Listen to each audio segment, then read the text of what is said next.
घर में सीता नाम की एक औरत रहती थी। उसका जीवन बहुत कठिन था। पति बीमार रहता था और दो छोटे बच्चे थे। घर में कमाने वाला कोई नहीं था, इसलिए सीता ही सब संभालती थी।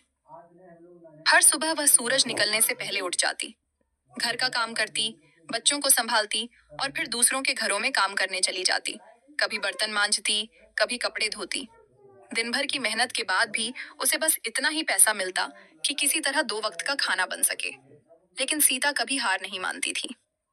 एक दिन उसने सोचा, क्या मैं जिंदगी भर दूसरों के घरों में काम ही करती रहूंगी? उसे बचपन से सिलाई का थोड़ा बहुत काम आता था। उसने हिम्मत की और पड़ोस से एक पुरानी सिलाई मशीन उधार लेकर छोटे छोटे काम शुरू कर दिए। शुरुआत में लोग ज्यादा भरोसा नहीं करते थे, लेकिन सीता ने हार नहीं मानी। वह दिन में काम करती और रात को देर तक बैठकर कपड़े सिलती रहती। धीरे धीरे उसकी मेहनत रंग लाने लगी। लोगों को उसका काम पसंद आने लगा और उसके पास काम बढ़ने लगा।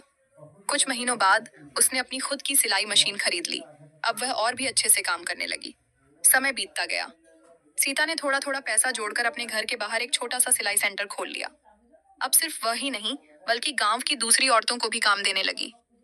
उसकी दुकान चल पड़ी और देखते ही देखते वही गरीब सीता, जो कभी दूसरों के घरों में काम करती थी, अब खुद एक सफल औरत बन चुकी थी।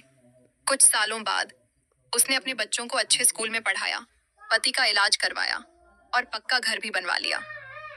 एक दिन गांव के लोग उसी सीता की तारीफ कर रहे थे।